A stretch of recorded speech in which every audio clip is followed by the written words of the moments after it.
जय हिंद स्टूडेंट। उम्मीद करता हूँ कि आप सब अच्छे होंगे। आज आपके सामने मैं एक और नया टॉपिक लेके आया हूँ जिसका नाम है लेटर राइटिंग, जो आपकी क्लास में 5 नंबर का आता है। तो चलो हम इसको समझना शुरू करते हैं। लेटर राइटिंग क्या होती है, जिसको आप पत्र बोलते हो, ये दो तरीके से लिखा जाता है। एक होता है फॉर्मल, एक होता है इनफॉर्मल। फॉर्मल का मतलब आप किसी भी अथॉरिटी को लिख रहे हो, वो अथॉरिटी कोई भी हो सकती है। आप अखबार वाले को लिख रहे हो तो लेटर टू एडिटर हो जाएगा। अगर आप बिजनेस करने के लिए लेटर लिख रहे हो तो लेटर टू बिजनेस हो जाएगा।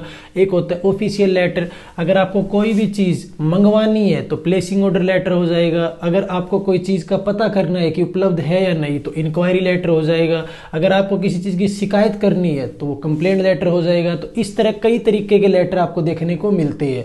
लेटर का ही छोटा रूप होती है एप्लीकेशन।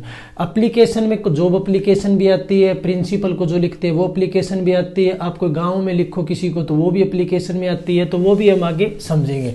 एक होता है इनफॉर्मल लेटर। इनफॉर्मल लेटर क्या होता है कि जो पहले के टाइम में जो आर्मी वगैरह में लगे होते थे तो फोन वगैरह तो होते नहीं थे, तो इसलिए क्या किया करते थे, चिट्ठियां वगैरह आई करती थी अपने रिलेटिव्स के पास या अपनी फैमिली के पास। तो वो क्या होता था, लेटर इनफॉर्मल।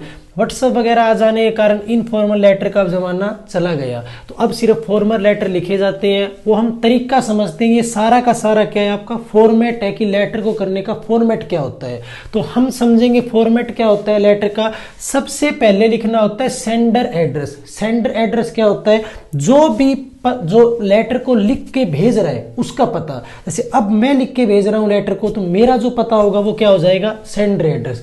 ये चीज आपके क्वेश्चन में गिवन रहती है। तो आपको देखना है कि जो लेटर लिख रहा है उसका एड्रेस क्या है, वही हमें यहाँ पे लिखना होता है। अगर बाय चांस वो दे नहीं रखा तो हमें क्या करना है, एग्जामिनेशन हॉल लिख के और किसी भी शहर का जहाँ पे आप पेपर दे रहे हो उसका नाम लिख देना है। आपको अपना खुद का एड्रेस नहीं लिखना। अब दूसरी बात आती है, आप एक लाइन को छोड़ दोगे ताकि हमारा लेटर थोड़ा सा अच्छा लगे। एक लाइन छोड़ने के बाद आपको लिखनी है तारीख, जिस तारीख को आप ये लेटर लिख रहे हो। तारीख हमेशा एक्सपेंडेड फॉर्म में होनी चाहिए, इस तरीके से। ये तरीका जो होता है ये पेपर के अकॉर्डिंग गलत होता है। तो इस तरीके से कभी भी डेट नहीं लिखनी, इस तरीके से डेट को लिखना है। तीसरे नंबर पे बात आती है, फिर एक लाइन हम छोड़ेंगे और लिखेंगे रिसीवर एड्रेस। रिसीवर एड्रेस का मतलब क्या होता है स्टूडेंट, कि हमने लेटर लिखा है तो कोई तो उसको प्राप्त भी करेगा, तो वो होता है रिसीवर एड्रेस। रिसीवर एड्रेस में क्या करते हैं हम, पहले लिखते हैं जो भी रिसीव करेगा उसकी पोस्ट। जैसे अखबार वाले को हमने लिखा तो अखबार वाले की पोस्ट होती है एडिटर। दुकान वाले को लिखा द सेल्स मैनेजर। अगर कोई बैंक वाले को लिखा मैनेजर। अगर स्कूल वाले को लिखा तो द प्रिंसिपल। जिसकी भी जो पोस्ट होती है वो यहाँ पे पहले नंबर पे हम लिखते हैं। अब वो पोस्ट है कहाँ पे, जैसे मैंने एग्जांपल के लिए लिख रखा है कि हम एडिटर को लेटर लिखे तो एडिटर कहाँ का, द ट्रिब्यून का।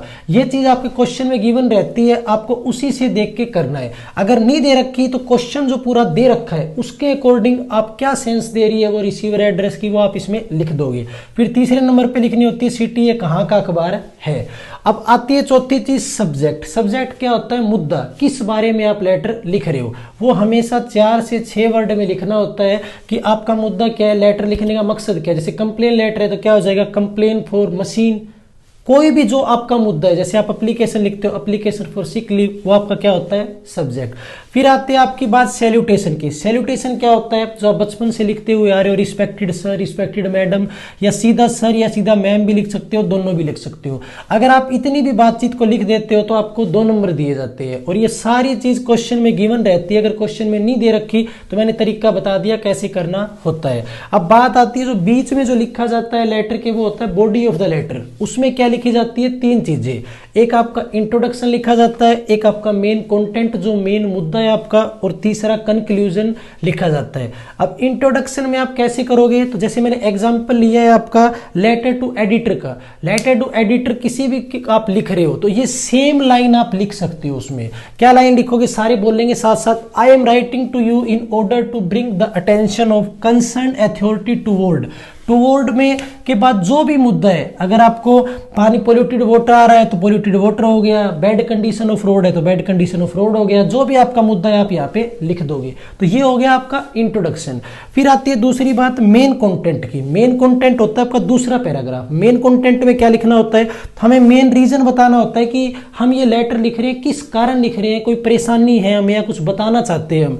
तो इसमें हम क्या लिख देंगे कि समस्या हमारे यहाँ पे क्या आई हुई है, लोगों की जिंदगी में क्या परेशानियां चल रही है, इस समस्या के कारण, या क्या क्या बुरी चीजें हो रही है, बीमारी फैल रही है, ये सारी चीजें हम क्या लिख देते हैं, कंटेंट में लिख देते हैं। जिस कारण से हम लेटर लिख रहे हैं, लेटर लिखने का हमारा कारण क्या, हम कैसे परेशान हुए, हमें क्या चीज चाहिए। अब आती है लास्ट चीज होती है कंक्लूजन। कंक्लूजन क्या होता है कि कोई चीज को मतलब में एक अच्छे तरीके से बताना कि अगर आप ये चीज करते हो तो आपकी बड़ी मेहरबानी होगी।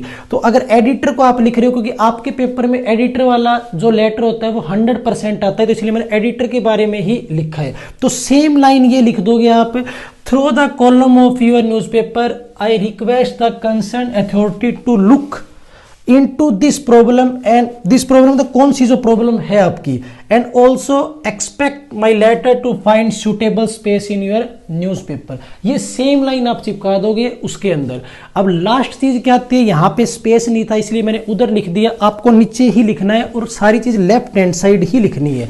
ये चीज लेफ्ट हैंड साइड आएगी, वो चीज भी लेफ्ट हैंड साइड आएगी और ये पूरी लाइन में आएगी। तो क्या लिखेंगे हम, इसको लिखेंगे थैंकिंग यू, फिर उसके नीचे यूअर्स फेथफुली, मतलब आपका शुभ चिंतक। अगर एप्लीकेशन हो तो लिख देते हैं यूअर्स ओबीडेंटली, और फिर क्या लिखोगे, नेम और डेजिग्नेशन।